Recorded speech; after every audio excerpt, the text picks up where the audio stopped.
Ya conocen las noticias, ahora les contaremos la verdad.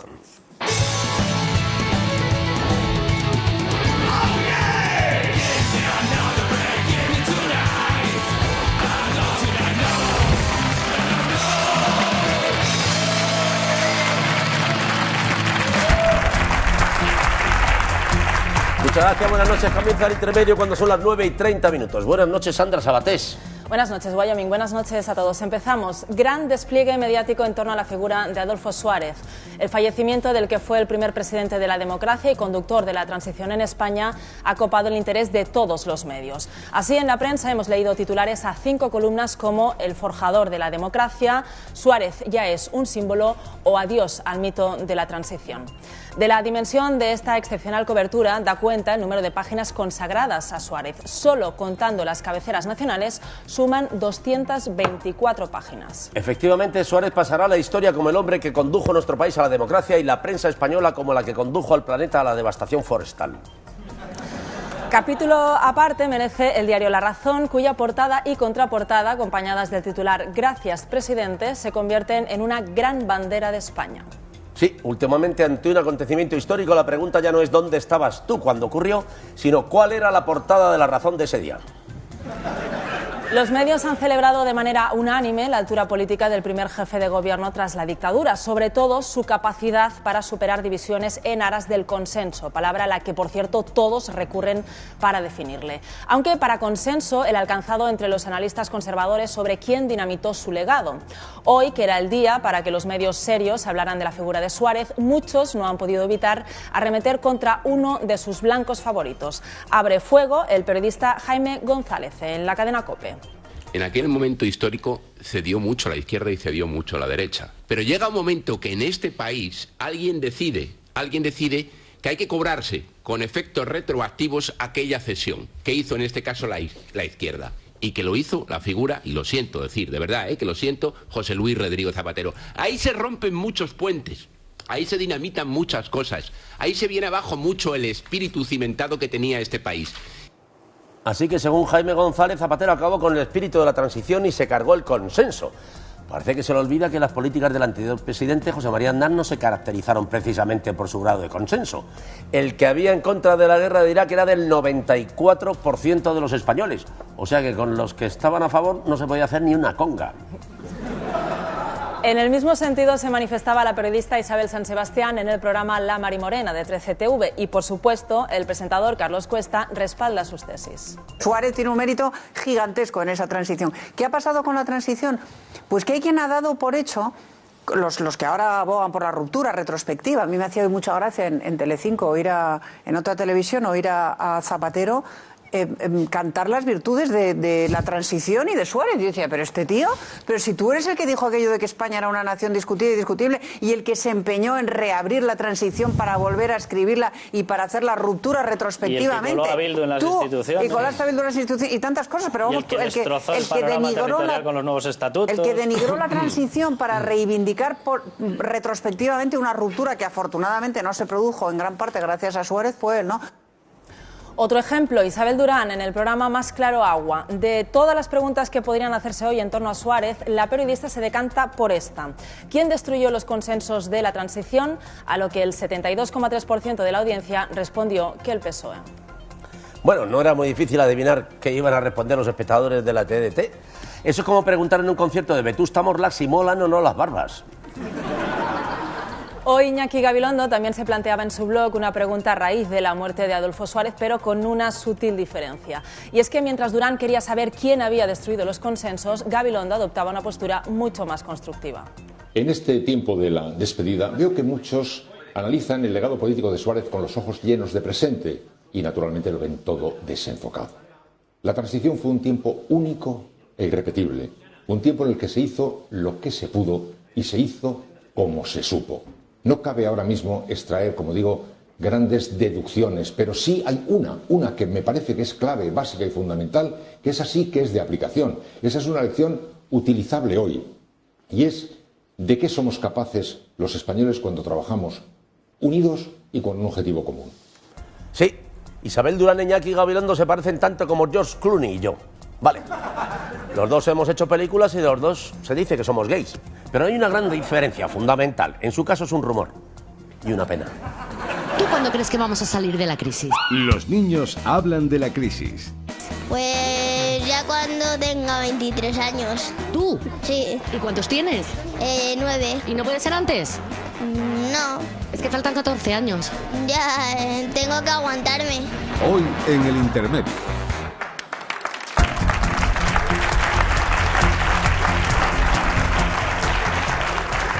Las marchas de la dignidad congregaron el pasado sábado 22 de marzo a miles de personas, 50.000 según la delegación del Gobierno y 2,5 millones según los convocantes, para expresar el malestar por la situación que atraviesa nuestro país. Casi 6 millones de parados, decenas de miles de desahucios y miles de millones de recortes en gasto social.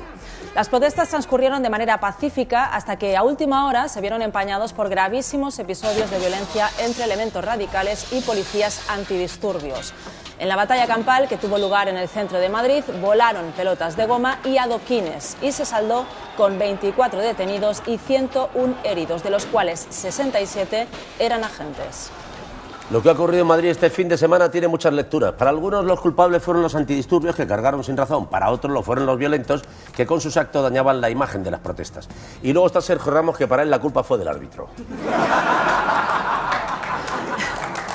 El 22M... relacionar acontecimientos. Como decía, el 22M no terminó el sábado. Tanto ayer como hoy las protestas se han sucedido en distintos puntos de la capital. Por un lado, cientos de personas se han concentrado en los juzgados de Plaza de Castilla para exigir la libertad de los detenidos y en estos momentos una nueva manifestación hace un recorrido por varios ministerios. Por otro lado, agentes antidisturbios que participaron en el dispositivo de seguridad del 22M exigieron ayer la destitución de 2 de sus mandos por los errores cometidos durante los enfrentamientos. Protestaban por los riesgos que asumieron al intentar contener a un número mucho mayor de manifestantes violentos y denunciaron que cuando pidieron refuerzos les fueron denegados a pesar de que en la zona había un despliegue de más de 1.600 agentes. Aunque los violentos conforman un grupo insignificante en comparación con las miles de personas que se manifestaron de forma pacífica y legítima, es cierto que los enfrentamientos han dejado imágenes impactantes.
Estas imágenes son tan lamentables que han conseguido algo muy difícil, que la mayoría de los españoles estemos por una vez de acuerdo con la delegada del Gobierno de Madrid, Cristina Cifuentes.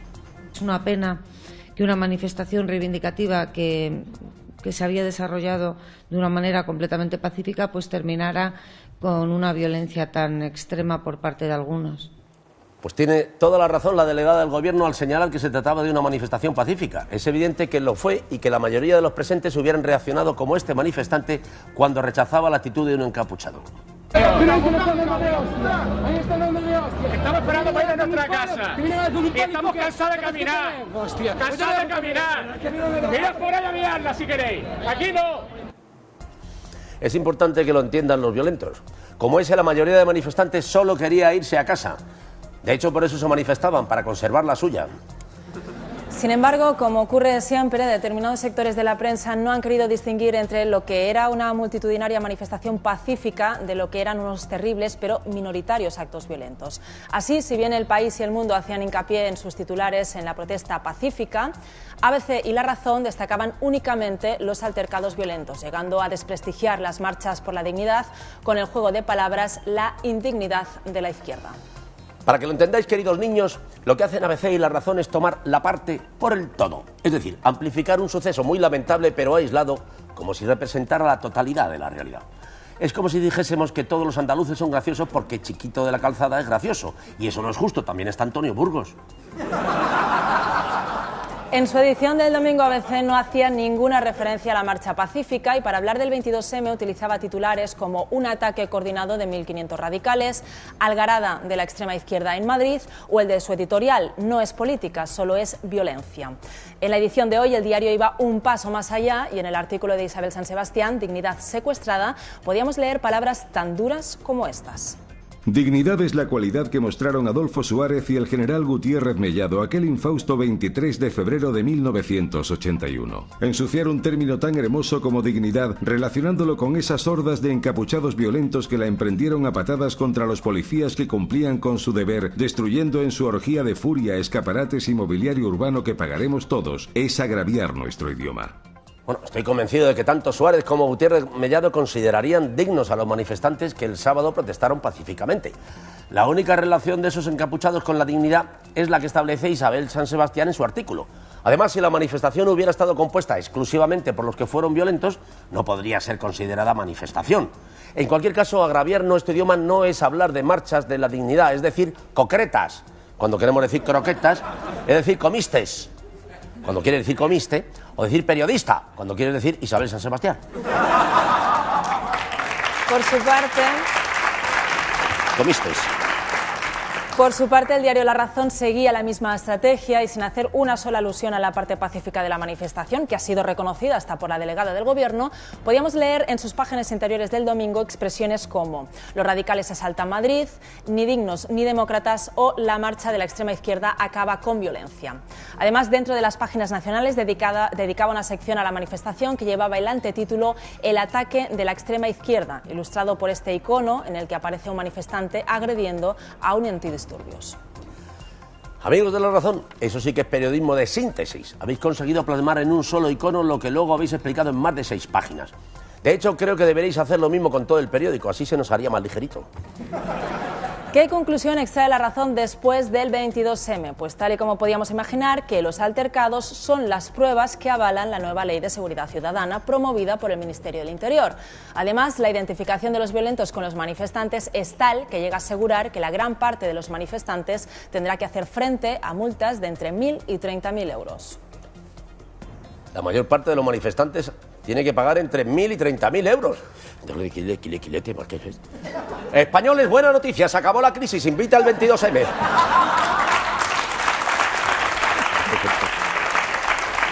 Alfonso Merlos va un poco más lejos y califica el 22M de primavera roja en su columna de La Razón. Lo escuchamos.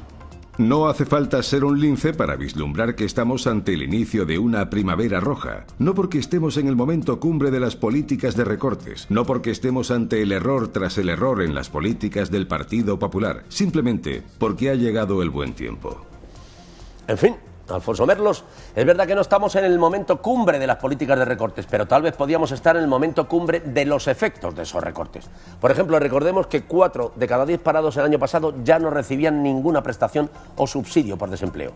Pero por raro que parezca, en una cosa tiene razón Alfonso Merlos. Con el buen tiempo las protestas se multiplican, sobre todo en las oficinas con el aire acondicionado. Resulta llamativo cómo varía la manera de contar manifestantes del diario La Razón dependiendo del motivo por el que se celebre la manifestación. Si bien consideraba que el 22M había concentrado en Madrid a unas miles de personas, hace un par de años, durante la visita del Papa en las Jornadas Mundiales de la Juventud, La Razón contabilizó 500.000 de jóvenes. Estas que vamos a ver son las fotos de la vista aérea de ambas concentraciones y supuestamente en una hay miles de personas y en otra 500.000. Bueno, se nota que es un diario religioso, Jesucristo multiplicado, los panes y los peces y La Razón los católicos. Mención especial merece el periodista de 13TV Carlos Cuesta, que comenzaba así el domingo su programa La Marimorena. Resulta que tenemos hoy a una persona que fallece, que es Adolfo Suárez, que contribuyó a construir esto, que es directamente aquello que nos permite vivir en democracia.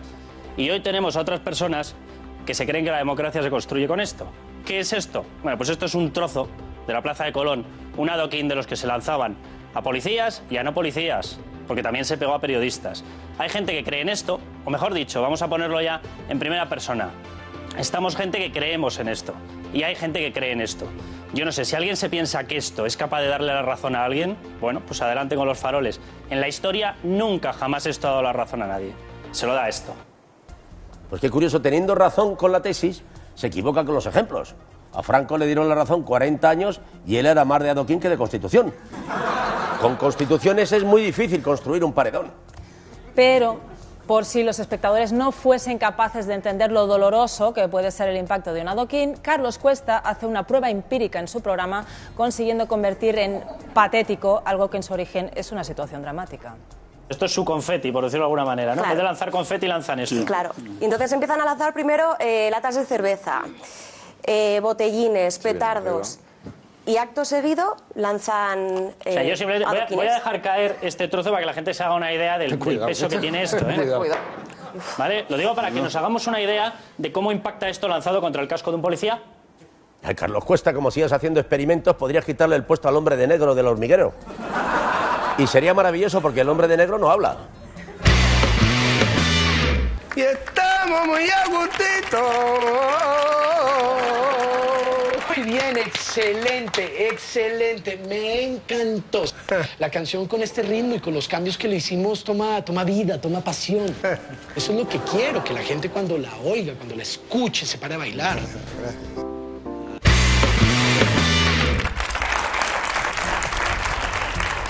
Bien, pero no solamente en España. La prensa internacional también se ha ocupado de las marchas de la dignidad y también con criterios opuestos, según nos va a ilustrar nuestro querido compañero Dani Mateo. ¿No es así, Dani Mateo? Oui, c'est moi. Bien ici, mon chouchou Wyoming. Buenas noches, Dani Mateo. Veo que sabes francés. Bueno, sé algo más difícil decir oui, c'est moi, mon chouchou y seguir pareciendo un poco heterosexual. Como decías, hay división en los medios extranjeros. Una parte prefiere fijarse en la violencia de los disturbios, mientras que otros, aunque informan de los enfrentamientos, resaltan el éxito de las movilizaciones. En esta línea están los principales periódicos franceses. Ayer Le Monde titulaba «Gigantesca manifestación en Madrid para denunciar la emergencia social provocada por los recortes del gobierno conservador». Decenas de miles de personas llegaron a Madrid procedentes de todas las regiones de España. Ya. Pero con la envidia que nos tienen los franceses dirán que consiguieron llegar de todas las partes de España porque los manifestantes estaban dopados. El periódico progresista Libération, en la misma línea, dice: los españoles marchan contra la austeridad y asegura que protestan por la injusticia de estar pagando las consecuencias de la debacle económica mientras que los responsables continúan enriqueciéndose. Y fíjate qué curioso, porque en Francia la prensa progresista coincide con la conservadora. ¿Podría ocurrir esto en los periódicos españoles? Sí. Todos quieren que se marche Rubalcaba. Lo dicho, el diario conservador Le Figaro también elige un titular sobre el éxito de las protestas y dice: movilización en Madrid para denunciar la política de austeridad. Decenas de miles de manifestantes protestan contra el paro, que alcanza el 26%, y las políticas de austeridad del gobierno de derechas. Pero, ¿cómo se atreven a meterse así con Rajoy? ¿Pero qué se han creído los franceses? ¡Para eso estoy yo! ¿Cuánta razón tiene la ultraderecha cuando dice que los extranjeros nos roban el trabajo? Bien, ¿y qué medios internacionales han elegido llevar a sus titulares los actos violentos? Los británicos. Motherfucker, you fuck you! You motherfucker, you fucking English nigger, motherfucker! Perfecto, Wyoming. Todo el mundo se ha enterado que has visto enterita de Wire. Pues bien, la BBC escoge este titular: austeridad en España. La enorme protesta se vuelve violenta y se producen fuertes enfrentamientos al término de la manifestación. Y The Guardian, aunque señala que decenas de miles de personas protestan contra los recortes, pone en primer plano los disturbios. La policía detiene a 12 personas en enfrentamientos con manifestantes anti-austeridad. Bien, en inglés policía se dice police, arrestar, arrest. Y ante austeridad se dice anti-austerity. Pero ¿cómo es posible que a Londres le dieran unas Olimpiadas si hablan inglés peor que Ana Botella? Y vamos ahora con los medios alemanes. Las alemanas, que vienen las alemanas. Bueno, la cadena pública también destaca los incidentes violentos con este titular. La manifestación anti-austeridad en España se cierra con enfrentamientos. Bien, comprendo perfectamente la preocupación de los alemanes por la violencia en la calle. Les da miedo que este verano, cuando pidan una sangría, les saquen unos tíos repartiendo hostias. ¡Brillante! Por eso es el jefe, maldita sea. Bien, y por último, Portugal. Fíjate, último y Portugal. Dos palabras que van siempre juntas, pobrecicos. El diario portugués Público también destaca los disturbios en su titular. Dice, decenas de heridos en enfrentamientos en las marchas de la dignidad en Madrid. Bien, la noticia para los portugueses es que la primera vez que una manifestación ha dejado más lesionados que Pepe en un clásico.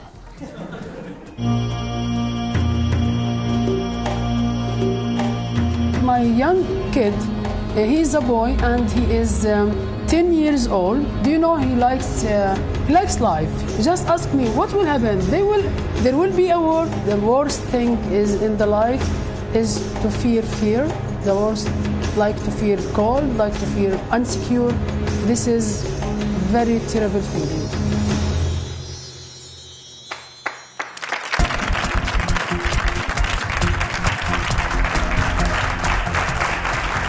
El próximo miércoles podremos ver este reportaje de Gonzo. Hablamos ahora de economía, malas perspectivas para el ciudadano de a pie. Hay tres aspectos que están marcando este 2014. Sueldos a la baja, precios e impuestos al alza y algunos servicios básicos como la luz o los carburantes disparando sus costes mes a mes pese a la caída del consumo. Datos que nos hacen pensar que España hace tiempo que dejó de ser conocida como la piel de toro para ser rebautizada como la piel de Cher. Ya no da más de sí. Sin embargo, hay quienes, pese a la actual coyuntura económica, han mejorado su situación. ¿De quién estamos hablando? ¿Quién ha podido mejorar su situación a pesar de las adversidades económicas? Bienvenidos al nuevo 50x15 que nos ha dejado la crisis. ¿Quién puede ser millonario? Y las opciones son: A. Neymar. B. El padre de Neymar. C. El peluquero de Neymar. O D. Las grandes empresas.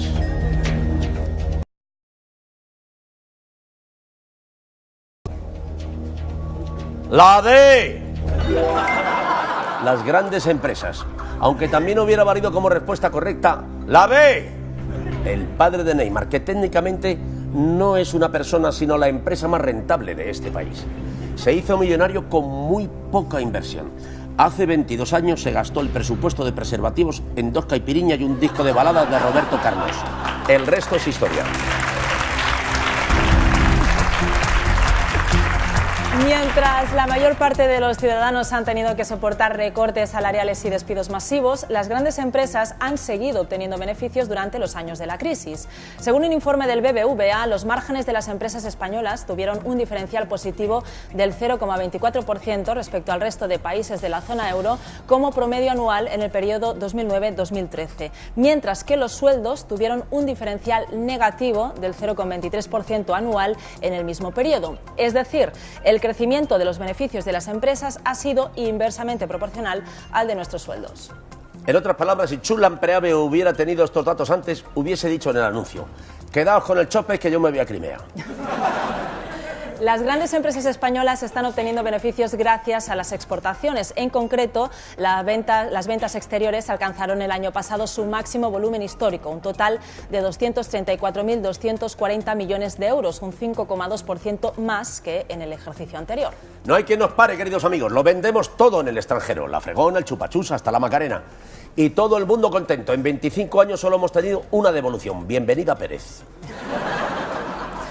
Hasta ahora el Gobierno había insistido una y otra vez en que para mejorar nuestras exportaciones también había que mejorar nuestra competitividad, y ello solo era posible facilitando el despido y recortando los sueldos. Pues bien, según el informe del BBVA, este duro proceso de devaluación interna emprendido por la economía española se ha trasladado en poca medida a los precios industriales y de exportación. Para Miguel Cardoso, economista jefe para España de Servicio de Estudios del BBVA, lo que ha ayudado a nuestras empresas a aumentar las exportaciones no ha sido la competitividad, competitividad, sino la productividad. ¿Estamos seguros de que nuestras empresas han mejorado solo gracias a la productividad? No tiene nada que ver que Díaz Ferrán ya no esté al frente de ninguna.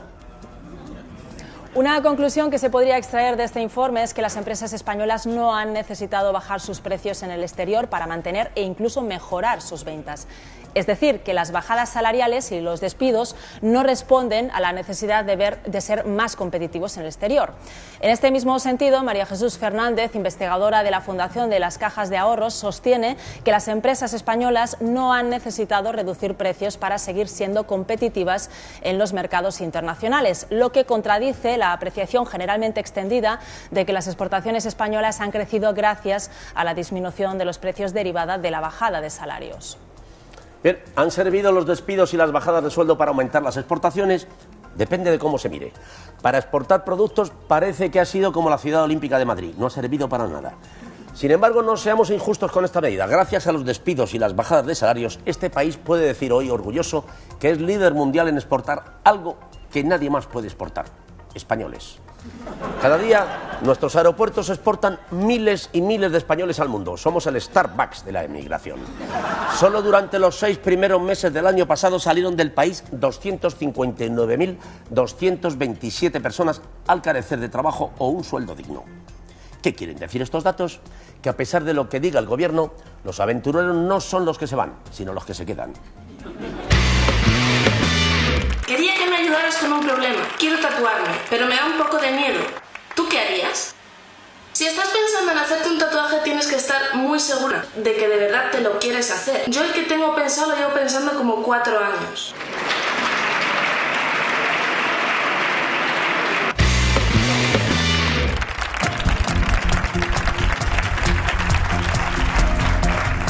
Llevamos 5 años inmersos en una crisis económica y en el intermedio nos hemos dado cuenta de un hecho. Hay un sector de la población que lleva más años viviendo con crisis que sin ella, los niños. Por eso nos hemos acercado a un colegio para que nos den su opinión como expertos en el tema. Este es el resultado. Atentos. ¿Tú qué sabes de la crisis?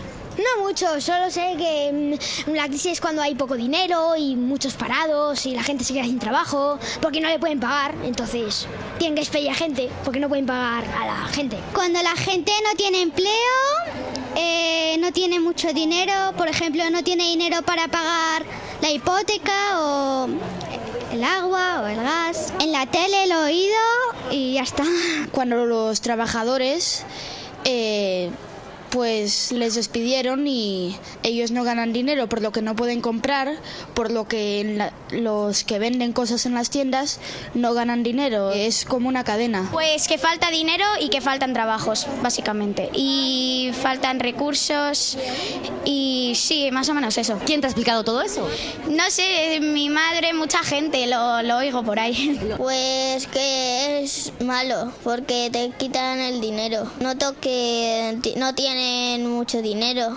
La gente. Sí, la gente. ¿Tú qué sabes de la crisis? Pues que era una crisis que gente se quedaba sin trabajo y que eran pobres y que los niños y que las familias se quedaban sin comer y no tenían comida porque no tenían trabajo y al no tener trabajo no podían conseguir dinero para comprar comida. Así que muchos eran pobres, pero la crisis no llegó hasta mis padres, aún tienen trabajo. ¿Quién te ha explicado todo esto de la crisis? Mi madre y mi padre.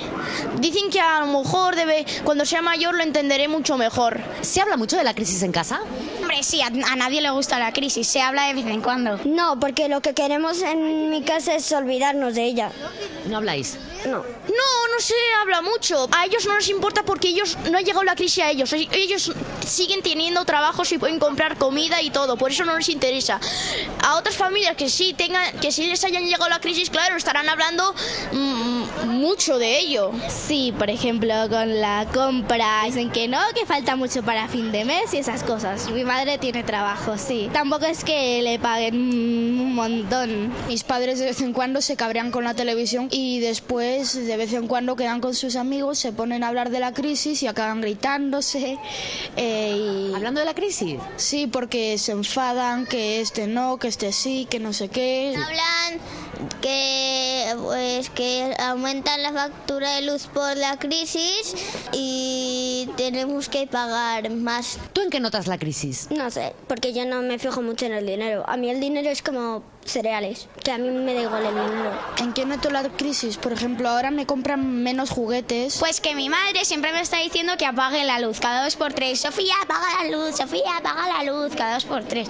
Y así, todo el día. Porque siempre hay muchos recibos de parte del banco. Porque es que siempre por la calle veo muchos pobres y gente que está intentando conseguir dinero y creo que esa gente lo está pasando mal por culpa de la crisis. ¿Tú lo notas? Sí, lo noto. Como por ejemplo, no sé, en el pescado, vale por ejemplo 5,25, ahora vas, le encuentras 6,70, por ejemplo. Cada vez añaden 1 céntimo, 5 céntimos. ¿Han subido los precios con la crisis ahora que hay menos dinero? Mucho. En que no me pueden comprar muchas cosas mis padres y en que veo mucha gente sin trabajo. Al ir al cole, paso por la oficina de empleo y siempre veo una cola larguísima. ¿Quién piensas que es el culpable de la crisis? Los políticos, a ver, las medidas que están tomando ahora me parecen un poco tontas. Recortan en sanidad, en escuela pública, cuando podrían ellos también dar un poco de lo suyo. No sé exactamente, pero a lo mejor diría que sería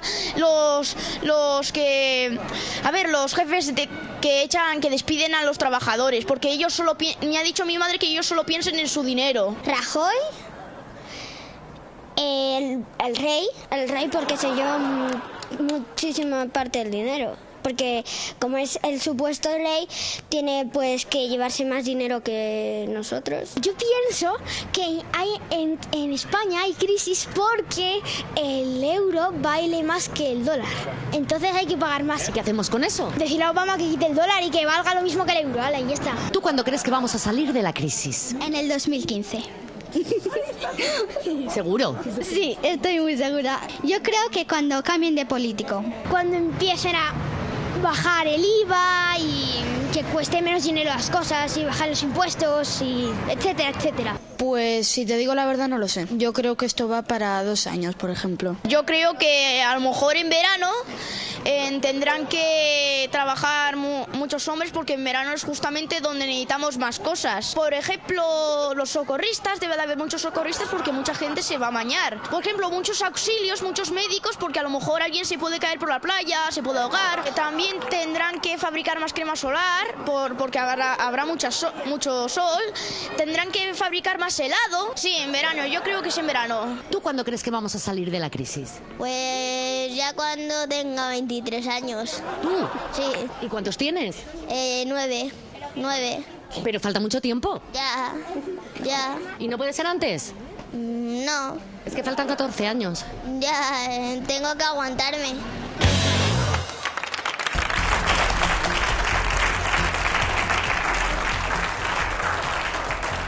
Pues confío más en las previsiones económicas de este chaval que en las del FMI. Eso sí, espero que no se cumplan. Yo no puedo esperar 14 años a que mejore la situación. Acabará la crisis económica y yo empezaré con la crisis de los 40. Sí, ¿qué pasa? Soy de la quinta de Isabel Preisler. El pensamiento de Ortega intentó entender la crisis de ese terrible periodo histórico que fue la Europa de entreguerras y por ello, por ser un pensamiento de crisis precisamente, puede ser hoy también de utilidad para reflexionar sobre nuestro propio tiempo, no exento de complejidades, retos y dificultades, algunos de ellos ya identificados y profundamente analizados con extraordinaria antelación y previsión por el filósofo español. Ortega es sin duda una de las cimas intelectuales a las que podemos ascender mediante la lectura de su obra, para desde allí otear nuestro horizonte. Gracias.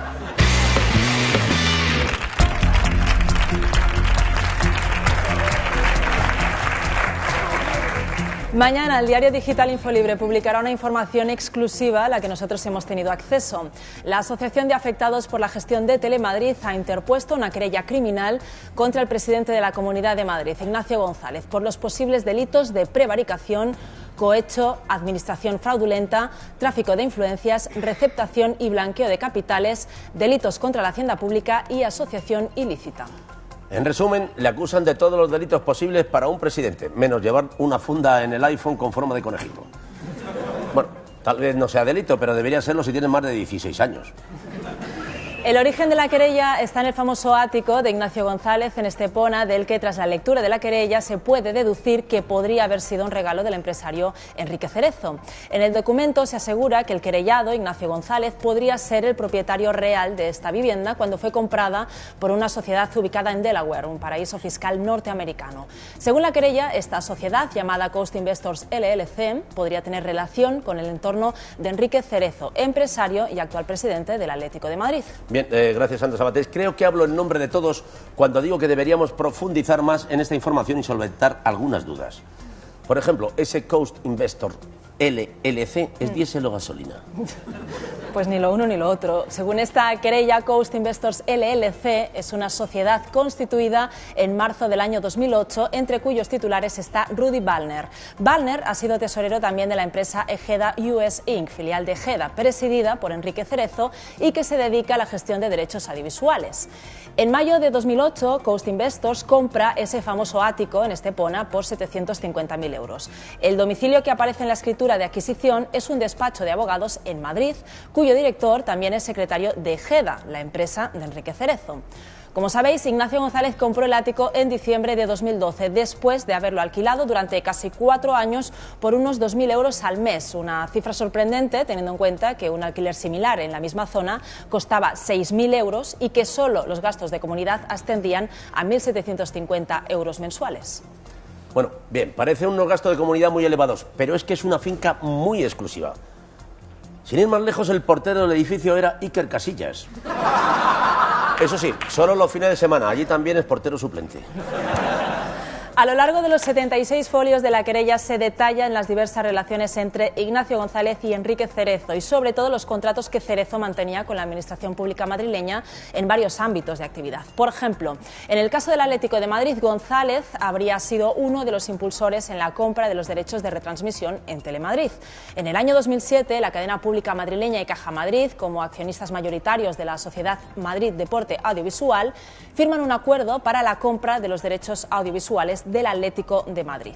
El equipo recibe 230 millones de euros. La oposición calificó este acuerdo de ruinoso, pero el portavoz del PP en la Comisión de Control de Telemadrid defendió la operación bajo el argumento de que respondía al interés de los madrileños y que era una operación rentable y avalada por los técnicos de Caja Madrid. El acuerdo se rompió al cabo de 3 años y la Sociedad Madrid Deporte Audiovisual jamás generó beneficios. Bien, puede que, o tal vez, penséis que dilapidar 230 millones de euros de dinero público a un equipo de fútbol, pues parezca una barbaridad. Pero pensad que es un club que tiene muchísimos gastos. ¿Sabéis cuánto cobra Indy, la mascota del Atlético de Madrid? No, que lo pregunto en serio, ¿cuánto cobra? El intermedio no va a durar para siempre. Yo creo que encajaría en ese papel, o por lo menos en el traje. La querella también añade, basándose en esa información de Infolibre, que Madrid Deporte Audiovisual, cuyos accionistas, recordemos, eran Telemadrid y Caja Madrid, pagó al menos 24 millones de euros al Atlético de Madrid por un contrato para la gestión de la publicidad del Estadio Vicente Calderón y las camisetas de los jugadores. Sin embargo, fuentes de Bankia y del Atlético, consultadas por Infolibre, admitían que la sociedad no comercializó finalmente esos espacios. Es decir, que pagaron 24 millones de euros de dinero público por algo a lo que no sacaron ningún provecho. Bueno, no pasa nada. Creo que todos lo podemos entender, al menos todos los que nos hemos comprado una yogurtera. La querella también desgrana las numerosas relaciones comerciales entre empresas de Enrique Cerezo y la Administración Pública madrileña. Por ejemplo, Telemadrid financió con 600.000 euros 2 películas producidas por empresas de Cerezo, 300.000 por The Inquiry, destinados a su producción y derechos de emisión, y otros 300.000 a Todos Estamos Invitados, por los mismos conceptos. Además, en 2008, Multipark, una empresa participada por Boomerang TV, de la que Cerezo es socio, se hace con la gestión de toda la publicidad de Telemadrid, Onda Madrid, Telemadrid Satélite, La Otra y la web de Radio Televisión Madrid. Y no solo eso, en el año 2005, otra sociedad de Enrique Cerezo, Televisión Digital Madrid SLU, recibió por parte del Ejecutivo madrileño la adjudicación de 10 frecuencias de TDT en la Comunidad de Madrid, lo que le convertía en prácticamente otro canal autonómico. El concurso de adjudicación estuvo rodeado de polémica, ya que otras televisiones locales denunciaron irregularidades en el proceso e incluso el Tribunal Superior de Justicia de Madrid lo anuló, aunque finalmente Cerezo, tras una nueva adjudicación, consiguió hacerse con esas licencias. Bueno, vamos a ver si podemos recapitular. Por un lado tenemos que la Comunidad de Madrid se portó muy bien con Enrique Cerezo. Por otro sabemos que personas que ocupaban puestos relevantes en esas empresas de Enrique Cerezo alquilaban un ático de lujo casi regalado a Ignacio González, que curiosamente es el presidente de la Comunidad de Madrid. ¿Estos dos hechos están relacionados? Pues no tiene por qué. Podría ser una simple casualidad. Ya conocéis ese refrán árabe que dice: aunque parezca un gato, huela como un gato y sepa como un gato, no tiene por qué ser un gato, puede ser un kebab. Quería que me ayudaras con un problema. Quiero ser escritora. Podría ser un sueño de un adolescente que aún no sabe lo que quiere, pero en realidad no. ¿Qué hago? ¿Quieres ser escritora? Pues no sé cómo. No lo vas a conseguir.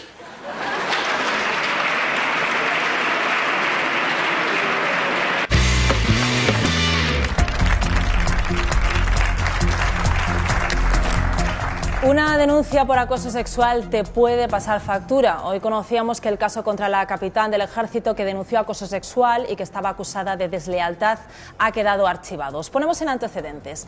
Zaida Cantera, en aquel momento capitana en el Regimiento de Transmisiones de Valencia, logró que el 8 de marzo de 2012 el Tribunal Militar condenase al coronel Isidro José de Lezcano Mújica a 2 años y 10 meses de prisión por un delito de abuso de autoridad y trato degradante a la capitana. Vamos a escuchar algunas de las declaraciones de la capitana que recoge la sentencia y que llevaron al Tribunal Supremo a ratificar la condena. El coronel ordenó que le acompañase a una reunión en Valladolid. Como secretaria, ya sabes, como una secretaria de falda corta. Ya en dicha ciudad aprovechó que ambos estaban sentados en una mesa de trabajo para poner una mano en la pierna de la capitán, acariciándola y subiendo con ella hacia la entrepierna, haciendo esta un movimiento de sorpresa al notar el contacto y levantándose bruscamente. A la salida de una reunión, el coronel detuvo a la oficial agarrándola por un brazo y comenzó a acariciarla. Le decía que tenía que llevarse bien con él y que los IPEX, informes personales de calificación, eran muy importantes. Ella le contestó que mientras vistiera el uniforme, para él ella era un capitán y no una mujer. Él le respondió que se arrepentiría. Bueno, pero ¿qué bandera juró este coronel? ¿La de España o la de Afganistán? Sin embargo, los problemas de Zaida no acabaron con esta sentencia. Al contrario, según contaba el diario El País, la carrera profesional de Zaida Cantero, hasta entonces intachable, comenzó a tambalearse. Por ejemplo, 5 meses después de la sentencia, recibió la orden para que pasara una evaluación personal extraordinaria, en la que su calificación pasó de brillante a deficiente. Le denegaron su solicitud de vacaciones de verano y rechazaron su petición de aplazar el curso de ascenso a comandante. Así que una militar denuncia a su superior por acoso sexual, se demuestra el delito, condenan al coronel y después a ella le bajan las calificaciones y le niegan todas sus peticiones.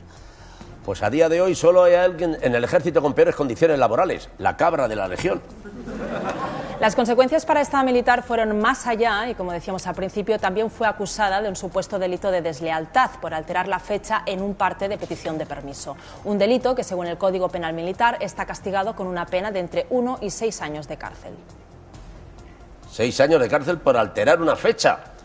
En ese caso pido cadena perpetua para Ana Obregón. Dios habla de cambios que ha hecho en su DNI.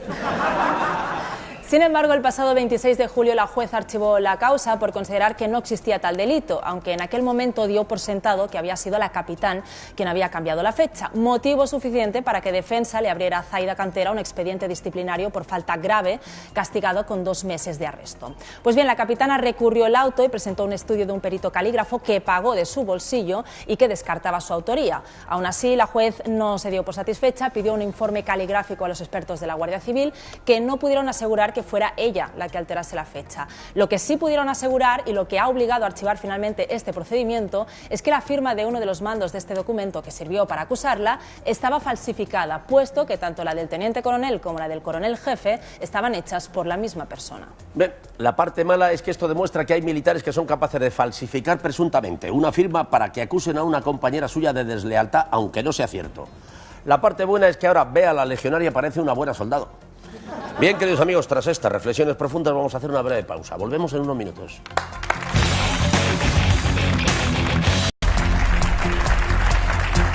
Gracias, queridos amigos. Seguimos aquí en el intermedio cuando son exactamente las 10 y 21 minutos. Españoles, debido al desgraciado fallecimiento de Adolfo Suárez, están volviendo los documentales sobre la transición. Y habréis notado que en todos ellos la banda sonora se repite. Libertad, libertad, sin ira, libertad. Efectivamente, queridos amigos, siempre que se habla de transición, inmediatamente suena Libertad sin ira, la canción del grupo Harcha que se convirtió en todo un himno de aquella época. Pero en el intermedio hemos descubierto que Libertad sin ira era el Pitbull de los 70. Todo el mundo lo cantaba, pero nadie sabía de qué narices hablaba aquello. Por eso Dani Mateo ha analizado para nosotros las letras de Libertad sin ira. ¿No es así, Dani Mateo? ¿Has hecho ese análisis? Así es, Wyoming. Tengo dos preguntas para todos los que cantabais esta canción en los guateques. Primera, ¿cómo se perreaba con una canción protesta? Y segunda, ¿de verdad no os disteis cuenta de que la canción ocultaba un mensaje? Analicemos el estribillo, la parte que todo el mundo se sabe. Escuchemos bien. Libertad, libertad, sin ira, libertad. Guárdate tu miedo y tu ira, porque hay libertad, sin ira, libertad. Lo habéis escuchado, ¿verdad? ¿Qué hemos sacado en claro de este fragmento? ¿Que hay libertad? Lo han dejado muy claro. Lo han repetido 5 veces. Y acaban con la frase, porque hay libertad sin ira. ¿Pero qué dicen inmediatamente después? Y si no la hay, sin duda la hay. Vamos a ver un momento. Vamos a ver un momento. Hace un momento había libertad y 5 segundos después ya estamos con las duditas. Y es más, si no son capaces de saber si hay o no hay libertad, ¿cómo pueden estar seguros de que la va a haber? ¿Significa eso que saben más del futuro que del presente? Es posible, porque en cuestión de barbas llevaban 30 años de adelanto a los hipsters. Bien, y tras este riguroso y concienzudo análisis, por fin hemos descubierto el mensaje oculto en la canción de Harcha. Muchacho, muchas gracias, pero tengo que decirte que no has descubierto absolutamente nada. Te has pasado unos minutos ahí divagando sobre un supuesto secreto y no has llegado a ninguna conclusión. Bueno, aunque ahora que lo pienso, es lo que hace cuarto milenio y lleva 9 temporadas. Bien, buen trabajo, Dani Mateo, pero si ya era duro escuchar la canción en la radio, era mucho peor verlos por la tele. Para analizar el estilismo de Harcha, contamos con nuestro colaborador más trendy, Joaquín Reyes, para el que pido un fuerte aplauso. Gracias, gracias, gracias, gracias y buenas noches, guayo, guayo. Guayo, guayo. Bien. ¡Ey! Un momento nuevo, porque aquí la experta en estilismo es Thais Villas. Aunque casi que vas mejor vestido que yo, te diría. Oye, hueles de maravilla. ¿Es Chanel, Dior? No, Barón Dandy. ¿Oh? Ha vuelto, pero desde una perspectiva irónica. Vamos a analizar el estilismo que se gastaba Harcha, o como yo los llamo, los Flos Mariae de la transición. Muy bien. Fijaos en los dos grupos, hay muchísima gente ahí. Harcha son 7 y Flos, bueno, es imposible saber cuántas son con lo rápido que se mueven. Bien. Bien. El nuevo aquí presente y yo vamos a analizar los estilismos de nuestros 3 miembros favoritos de Harcha. Bueno, a mí me gusta llamarlos los harchos. Vamos con el número 3. Ahí está el Steve Urkel de la transición. ¿Qué decir de su estilismo? Jersey color culo de mandril, que le sienta fenomenal, gafas tamaño soldador y el auténtico peinado casco Darth Vader. Claro, el pobrecito, claro, gracias a la democracia, pues dejó de escapar de los grises y se concentró en escapar de su estilista. Bueno, hay que aclarar que entró en Harcha porque no pudo estudiar informática. En segundo lugar se encuentra el cantante. Ahí lo veis. Es guapo y lo sabe. Media melenita, barba descuidada y una guitarra. La imagen perfecta para un cantautor protesta o para perfil de Tinder. ¿Thais, tú usas Tinder? Yo sí.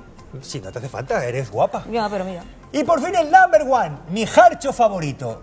Mirad qué ojillos. Qué gesto, qué pelazo. ¿No os recuerda a alguien? ¿No podría ser perfectamente el padre de Sergio Ramos? Pues tiene sentido, porque este hombre lleva un jersey del color favorito de Sergio Ramos, rojo tarjeta. Eres de Tracatais. Bueno, de todas formas tengo que decir que si bien Libertad sin ira era una canción buenísima, en ese año hubo muchísimas canciones que se podría haber convertido perfectamente en el himno de la transición, porque sí. 1976, Thais Villa, Dime. fue un año mágico, Magic Year. De hecho, por ejemplo, una de mis favoritas, mi canción favorita podría haber sido, por ejemplo, La charanga del tío Honorio. ¿Cómo? Sí, podría haber sido una canción perfectamente un himno de la transición. ¿Qué se puede hacer con el cerdo del tío Honorio? Ay, tengo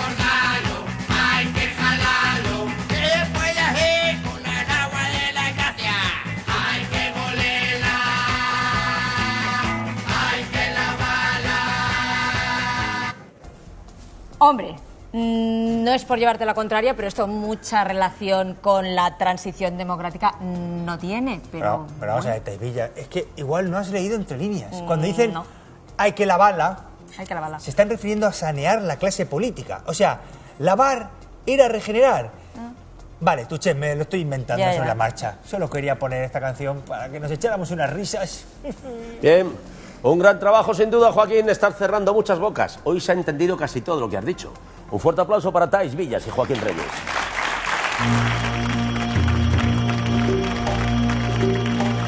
My young kid, he's a boy and he is 10 years old. Do you know he likes life?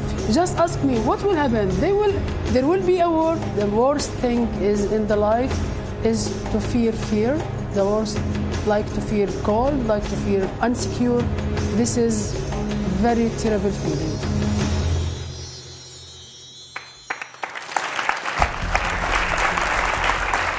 Así es, próximamente, concretamente pasado mañana, miércoles, este reportaje que ha hecho Gonzo en Gaza. Lo veremos aquí en el intermedio. Y hasta aquí nuestro programa de hoy. Les dejamos ahora en La Sexta con un nuevo capítulo de Nightmare in the Kitchen, Pesadilla en la cocina, y en Antena 3, Velvet. Nosotros volvemos mañana con más, pero no mejor, porque es imposible. Aquí, en el intermedio.